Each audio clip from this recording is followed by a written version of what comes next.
Oi, pessoal, tudo bem? Bom dia. Hoje a gente vai começar mais um bloquinho da aula de bioquímica, o nosso último bloco do semestre, que é a parte de metabolismo, iniciando então pelo metabolismo de carboidratos, também voltado para armazenamento e síntese, do glicogênio, que é o principal produto dessas moléculas de glicose para que a gente tenha energia para células, principalmente aquelas células que não têm mitocôndrias, como as hemácias, por exemplo, Além de fazer também fazer parte desse processo o fígado como órgão principal nosso de energia, de metabolismo de energia, armazenando então esse glicogênio, tá bom? Essa nossa primeira parte então da aula é uma parte mais dura, é uma parte mais bioquímica na sua essência, envolvendo algumas enzimas que são principais nesse metabolismo. E a segunda parte é um pouco mais da fisiologia, tá bom? Então vamos lá.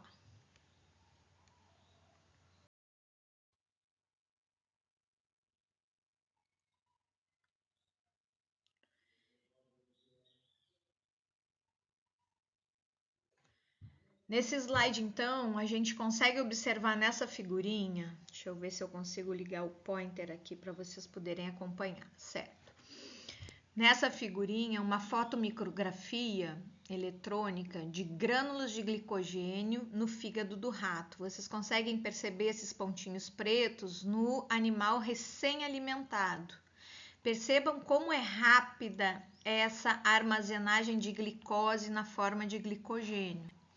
E percebam como é lenta a degradação, ou a síntese de novas moléculas de glicogênio a partir de outros elementos que não sejam, então, a degradação de carboidratos.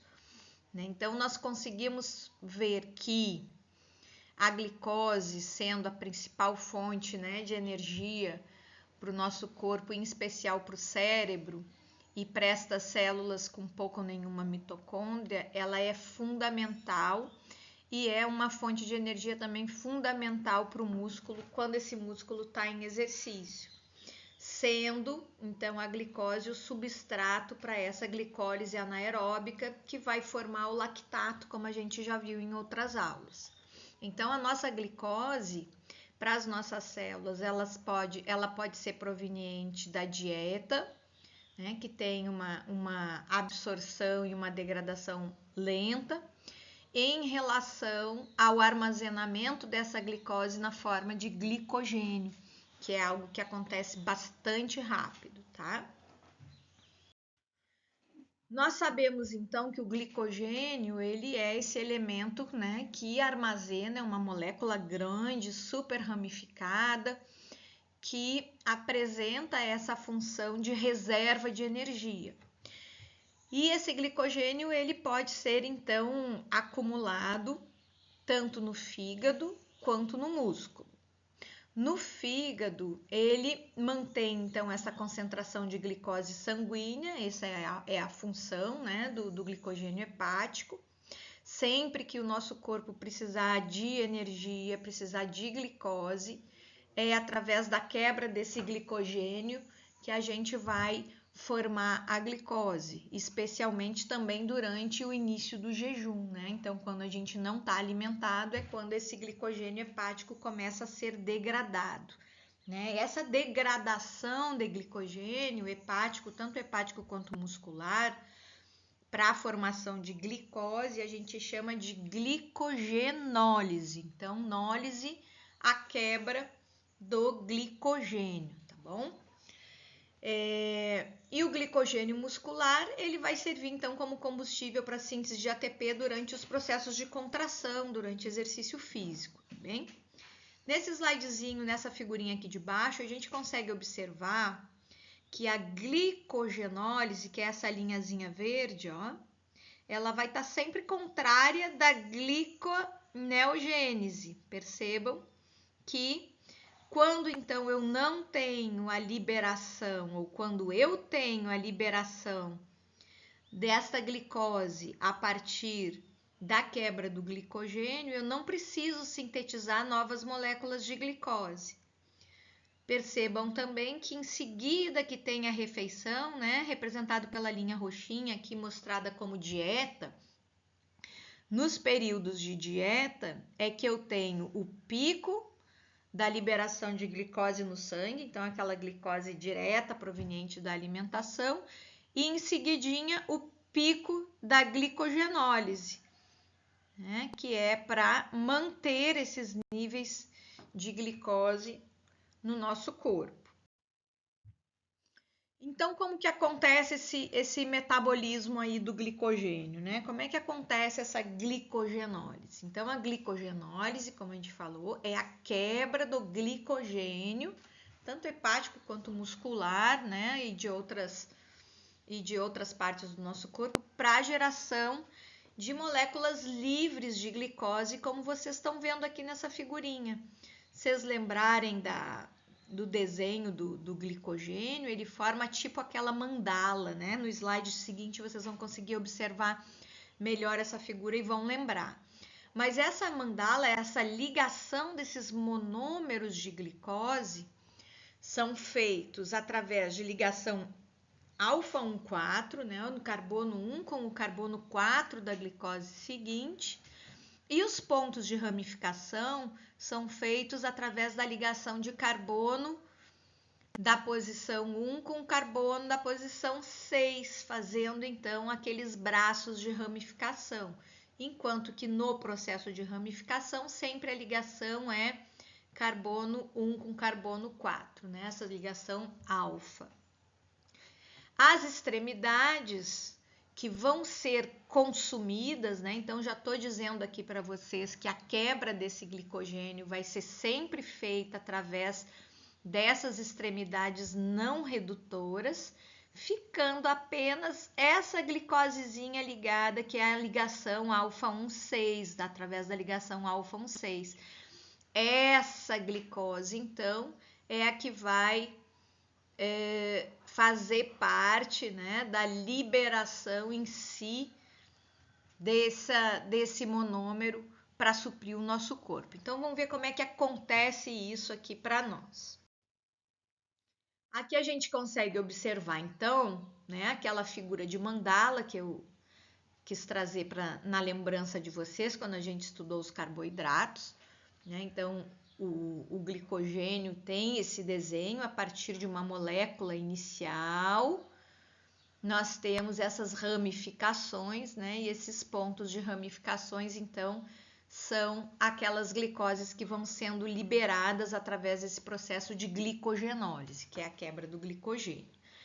Então, se nós observarmos aqui nesse detalhe, ó, nós temos a ação de uma enzima, que é a ramificação, de uma enzima chamada fosforilase, que vai desmembrar alguns desses monômeros de glicose, e a enzima transferase em seguida, que vai transferir esses que estão em vermelhinho para esse ponto inicial da ramificação, ficando apenas aquela glicosezinha no ponto inicial ali que ramificou, né, naquela chamada ligação 1,6, como a gente viu no slide anterior.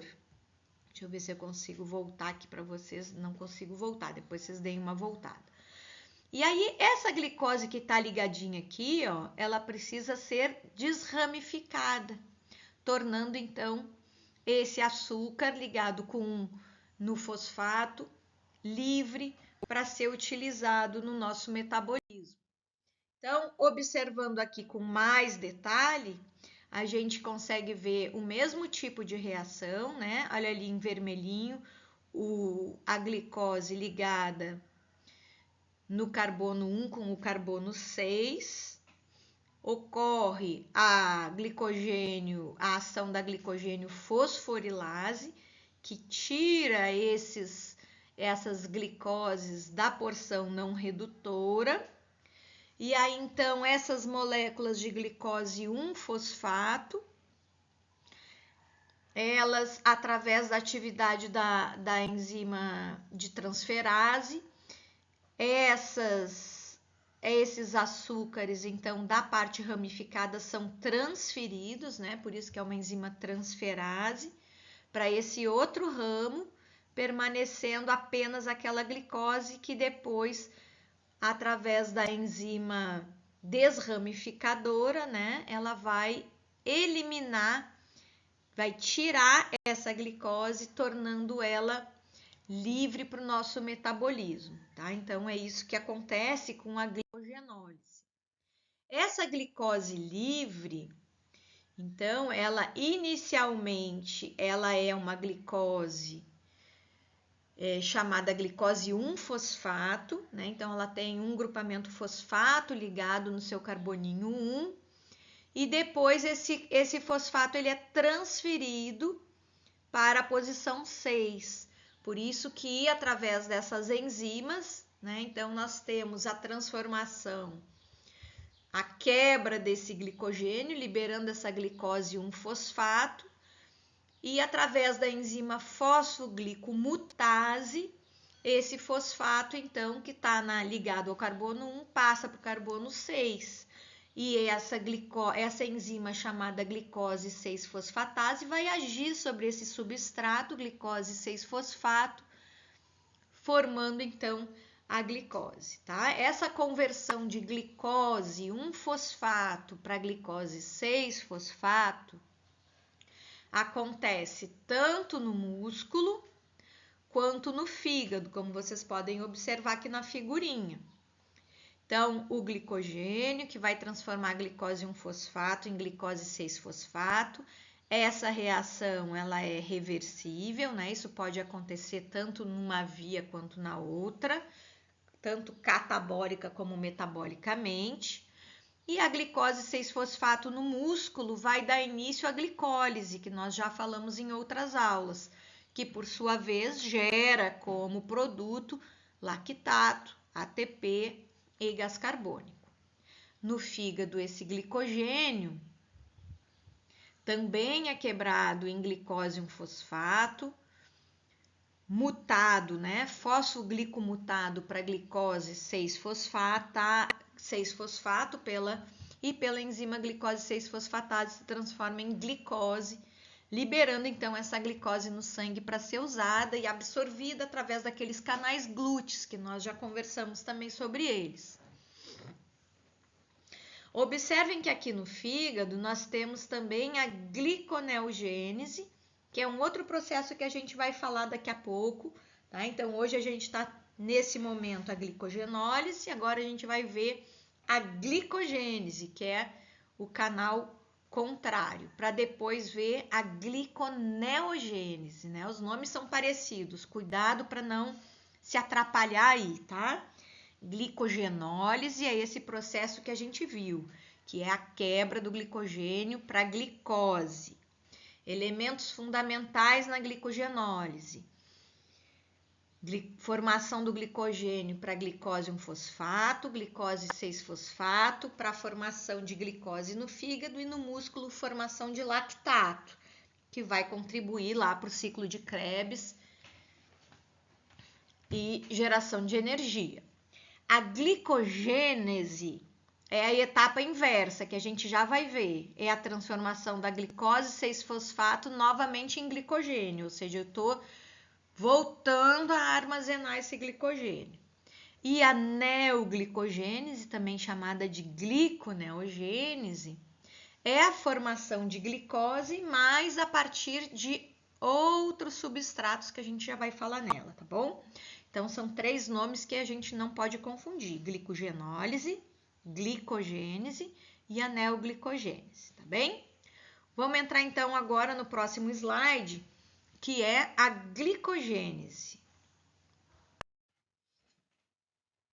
Então, a glicogênese, como a gente estava falando, é a síntese do glicogênio, é o efeito inverso da glicogenólise, tá? Ela é feita em algumas etapas, 5 etapas, se eu não me engano, agora a gente vai ver, que é parte, então, dessa glicose 6-fosfato. Então, a glicose com o consumo de ATP vai formar essa glicose 6-fosfato. Essa glicose 6-fosfato, através da mesma enzima que participou da glicogenólise, a fosfoglicomutase, vai transformar a glicose 6-fosfato em glicose 1-fosfato, que por sua vez, né, vai ser incorporada ligada, né, a um nucleotídeo, que é a uracila, formando então a uridina difosfato glicose. A uridina difosfato glicose, que é feita através dessa enzima aí que eu acabei falando o nome dela, vai servir depois como substrato, né, para outra enzima. Então a UDPG, a uridina difosfato glicose, vai servir como substrato para outra enzima que vai fazer essa transferência do carbono para o carbono 4, formando então essa pontinha de ligação para começar esses alongamentos da cadeia do glicogênio. Então, retorna tudo ao processo inicial, né? Essa ligação alfa-4, em que essas UDPs vão sendo ligadas, formando a molécula novamente de glicogênio. Então, a última etapa, né, que é essa ramificação através daquela enzima ramificadora que a gente viu lá no processo da glicogenólise, ela também vai atuar alongando, né, através dessas extremidades não redutoras, essa cadeia de monômeros aí de glicose para formar o nosso glicogênio, tá? Então, uma coisa que é interessante da molécula de glicogênio, não sei se vocês vão lembrar no slide anterior, que eu até circulei essa porção, que é um primer. Lembra dos primers da biologia molecular, que eram aquelas porções de RNA iniciadoras para que o DNA se duplicasse?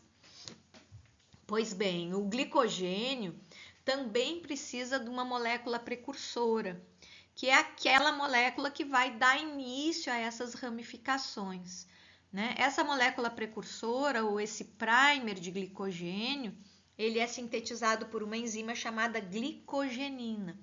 Então, é necessário que a glicogenina atue nas ramificações iniciais para que a partir, então, dessas moléculas a gente tenha novas ramificações aí de glicose, formando a estrutura do glicogênio.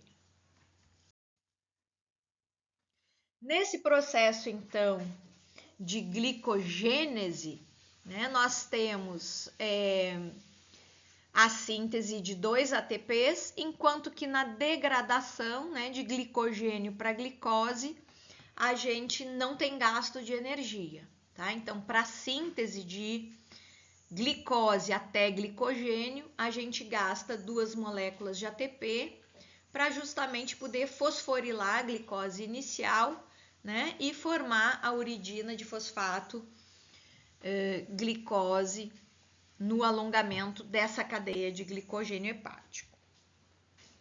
Bom, essas duas vias, então, vocês estão vendo que elas têm uma alta regulação, né? São as mesmas enzimas que atuam tanto na glicogenólise quanto na glicogênese. E quando é que elas vão acontecer? Quando eu tenho, então, em seguida do processo alimentar, eu vou ter o aumento dessa síntese, ou seja, eu vou acumular esse glicogênio. Quando eu estou no jejum, eu vou ter o aumento da degradação, ou seja, eu vou ter uma maior atividade de glicogenólise. Então, uma vai atuando dependentemente, né, do fator alimentação ou do fator jejum. No caso do músculo, nós temos o efeito contrário, né? Quando eu estou em exercício físico, eu tenho aumento da degradação, porque eu preciso ter glicose para a geração de energia.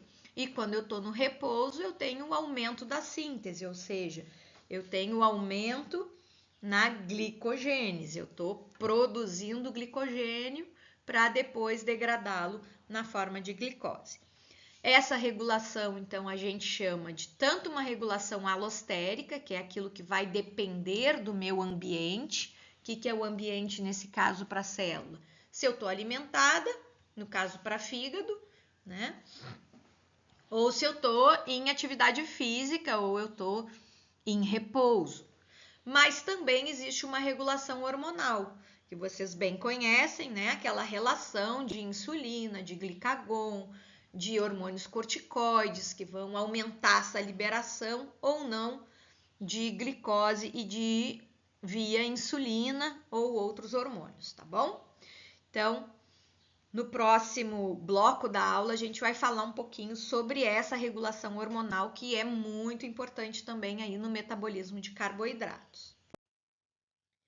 De uma forma geral, então, até onde a gente está vendo a matéria, percebam que a glicose 6-fosfato ela é importantona para essa via, né, que é a glicogenólise, a quebra do glicogênio para a formação de glicose 6-fosfato, glicose 1-fosfato e glicose livre, assim como para a síntese, né, que é a glicogênese.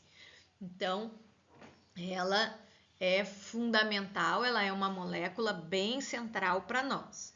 Nós ainda vamos ver hoje a neoglicogênese, tá? Que é a síntese de glicose a partir de outros precursores, principalmente aminoácidos e triacilgliceróis. E vamos ver também a outra via chamada de via das pentoses, que vai contribuir também com a geração de NADPH, essa molécula que vocês conhecem, que é bastante energética e importante aí para parte de fosforilação oxidativa, gerando energia para a célula.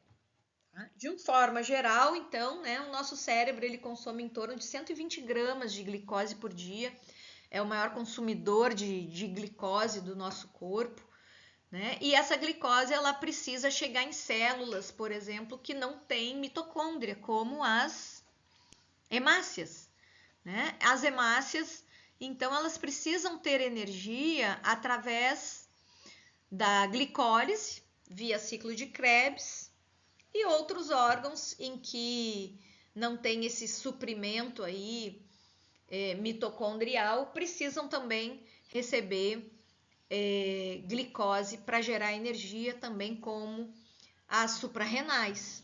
Então, essa glicose, ela praticamente vem da nossa dieta, vem da glicogenólise, que por sua vez é retroalimentada pela glicogênese, mas também pode vir da gliconeogênese, né? Que é o que a gente vai ver agora nesse bloco. Então, a gliconeogênese, ela é a geração de glicose a partir de alguns precursores.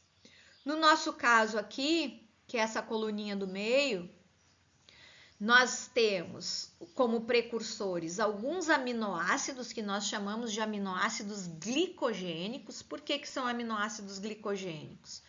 Porque eles vão ser transformados, vamos dizer assim, e transformados em moléculas, em outros aminoácidos que vão poder gerar energia para nós via ciclo do ácido cítrico. E também a partir do glicerol, né, que tem como fonte os triacilgliceróis. Então, esse glicerol, esses triacilgliceróis vão ter os ácidos graxos pela via dos ácidos graxos, gerando energia, né? Nós já vimos isso. É bastante energia que é gerada a partir desses ácidos graxos, mas o glicerol, que também está ligado a essas moléculas, também pode servir para nós como precursor para fonte de energia, né, para a geração, então, dessa glicose, tá? Então, vamos dar uma olhadinha para ver como que acontece, então, essa chamada neoglicogênese, né? Então, a glicose sendo produzida a partir de outros precursores. Quem são, então, esses aminoácidos glicogênicos, né? Principalmente aí alanina e glutamina. E a alanina e glutamina, se vocês observarem nessa figurinha que vai estar aumentada no próximo slide também, Mas a gente pode ver aqui que a alanina, ela está sendo formada a partir do piruvato na célula muscular. E da onde é que veio esse piruvato? Da reação de glicólise que acontece no músculo para geração de energia e atividade, então, muscular. Esse piruvato, através de uma enzima chamada alanina aminotransferase, ele consegue ser convertido em alanina. E essa alanina, via corrente sanguínea, quando chega no fígado, novamente é convertida a piruvato, que por sua vez vai colaborar no processo de gliconeogênese para a formação de glicose, né? Que é esse nosso tema de agora. A neoglicogênese ou a gliconeogênese, formação de glicose a partir de aminoácidos glicogênicos. Por sua vez, essa glicose é liberada pelo fígado e passa a ser circulante, que chega até o músculo e novamente gera piruvato. Então percebam que existe um ciclo, né, que é retroalimentado aqui no nosso corpo, proporcionando energia para as células musculares e formando glicose no fígado a partir desses aminoácidos glicogênicos. Então, nós temos os chamados aminoácidos glicogênicos, que vão atuar junto ao ciclo de Krebs, né? Nós estamos vendo aqui o ciclo de Krebs, em especial o oxaloacetato, que é um produto do ciclo de Krebs, que pode ser gerado a partir desses aminoácidos glicogênicos. Quem são esses aminoácidos glicogênicos? A asparagina e o aspartato, e outros aminoácidos que estão aqui neste quadrinho, que vão também poder ser convertidos a piruvato e, com isso, colaborar na formação de acetil-CoA, né, que é uma outra via que a gente já viu, e o piruvato também na formação de oxaloacetato, contribuindo aí na geração de energia via ciclo de Krebs. Quem são esses aminoácidos, então, que podem ser convertidos a piruvato? Principalmente alanina, mas também cisteína, glicina, serina, treonina e o triptofano. Bom, então, esses aminoácidos, eles são transportados, né, sempre para o fígado, e é lá no fígado, então, que essa conversão vai acontecer. Então, o lactato, né, também gerado como subproduto aí do metabolismo da contração muscular, ele também vai ser absorvido, né, vai passar pela corrente sanguínea, vai chegar lá no fígado, e lá no fígado também esse lactato pode ser convertido a glicose, retroalimentando então esse nosso sistema, tá? Então o lactato também é outra fonte que pode ser utilizada, né? Esse subproduto do processo de contração muscular para geração de glicose. E a mesma coisa com os triglicerídeos. Os triglicerídeos formados por ácidos graxos e glicerol. Os ácidos graxos vão contribuir lá para a fosforilação, para a beta-oxidação dos ácidos graxos, na mitocôndria, formando acetil-CoA e, consequentemente, ATP. E o glicerol vai contribuir no processo de gliconeogênese, também dando origem à glicose, né? Glicose livre. Então, a gliconeogênese, ela acontece através de algumas reações, que são reações reversíveis, e 3 reações que são reações irreversíveis. Percebam que a gliconeogênese, né, ela vai ter a utilização de ATP, enquanto que a glicólise, que é a via inversa da gliconeogênese, né, a quebra da glicose a partir para a formação do piruvato e o piruvato para a formação da glicose, acontecem então em vias que consomem ATP, no caso da gliconeogênese, e a glicólise que produz ATP, né? Essas vias, então, nós temos que do piruvato para a glicose e da glicose para a formação de piruvato são as mesmas enzimas, só que para algumas reações elas são completamente reversíveis, né? E outras elas são irreversíveis. No caso da gliconeogênese, essas 3 que estão marcadinhas aqui para nós, que a gente vai ver um pouquinho no detalhe agora, tá? Não se assustem com esse monte de nome. Então, aqui a gente consegue ver na corzinha azul a relação da gliconeogênese, né? Aquilo que acontece, e a gliconeogênese então tem esse sentido, né? De baixo para cima, porque ela parte aqui nesse desenho a partir do piruvato como fonte precursora, até levar à formação de glicose. E no caso da glicólise, para a gente poder acompanhar, é o contrário, né? Nós temos a glicose sendo quebrada para formar o piruvato que vai contribuir lá para a entrada no ciclo de Krebs. Percebam que na glicólise a gente tem aí, né, o gasto de energia e também a geração de moléculas energéticas, né, aqui contribuindo então para este processo, certo? Mas então, quais são essas reações irreversíveis, né? Nós temos algumas reações irreversíveis, que é a formação de glicose 6-fosfato. Vamos começar daqui do piruvato, que é por onde começa o processo, né? O piruvato para transformar em oxaloacetato e de oxaloacetato para ser transformado em fosfenolpiruvato. Nós temos aqui um gasto de energia, né? De GTP para GDP, eu gastei energia. Aqui, de ATP para ADP, eu gastei energia. Então, esta etapa de gasto energético, ela acaba se tornando irreversível. Depois que eu começo esse processo, ele é irreversível até aqui. Até que a gente tenha todas essas transformações, gerando a frutose 1,6-bifosfato, que está em aumento aqui para a gente detalhar a reação. A frutose 1,6-bifosfato, ela passa a ser convertida em frutose 6-fosfato. Então, eu estou perdendo um fosfato inorgânico aqui, ó. Tinha 2 fosfatos, agora eu tenho 1 fosfato, né? Ou frutose 6-monofosfato, também chamada. Essa frutose 6-fosfato, que é gerada nesta etapa, através da frutose 1,6-bifosfatase, né? Então, é uma ase, ela vai quebrar esse fosfato, tornando um só fosfato ligado à frutose, vai ser convertida em glicose 6-fosfato.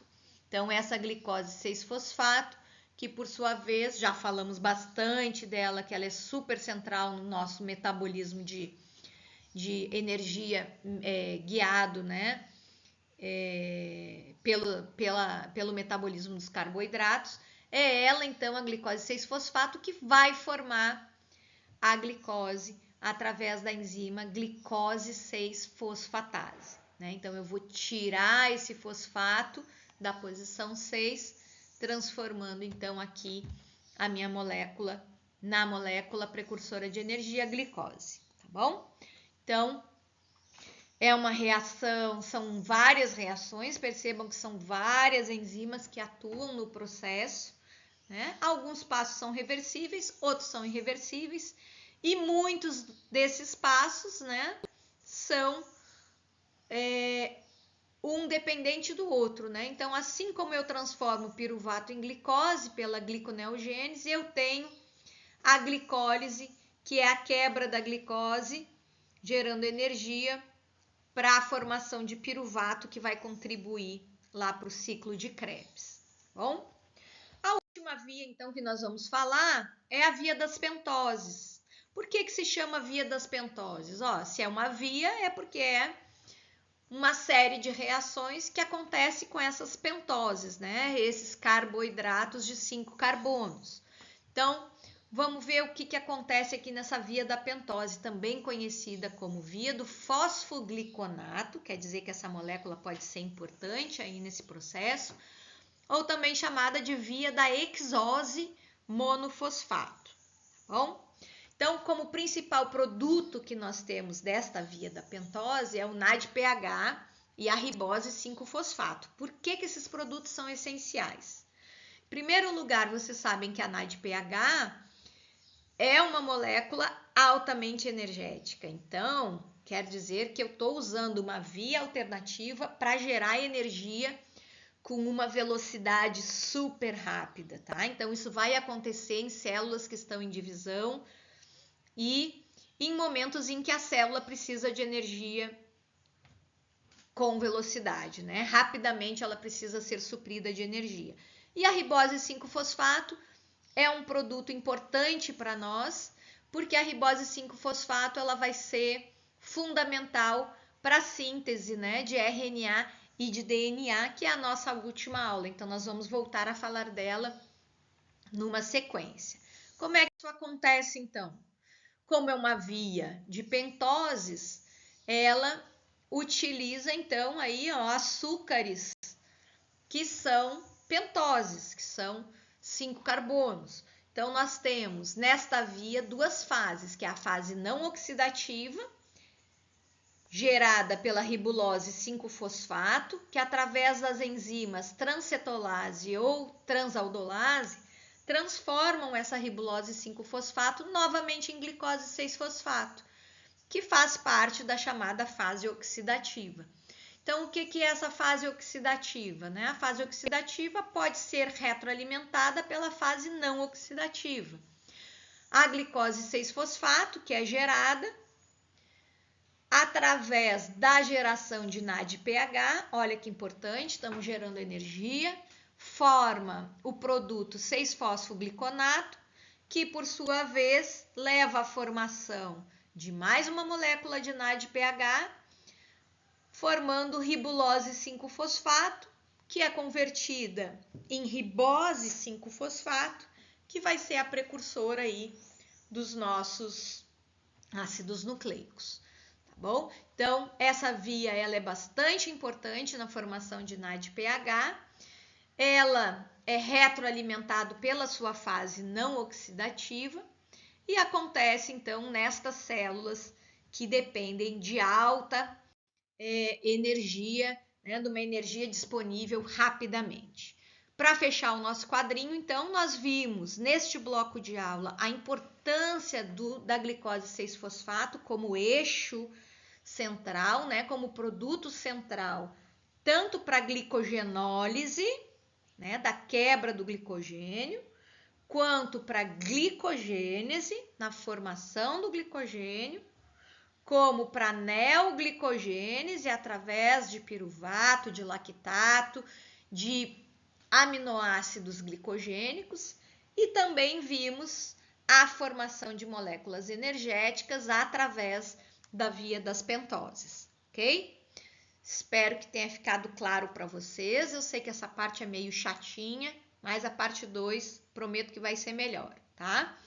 Anotem tudo, não fiquem só com a gravação, ouçam de novo, anotem as informações importantes, aproveitem que a aula está gravada, fica mais fácil para parar o vídeo, voltar e acompanhem o restante da aula agora na parte 2.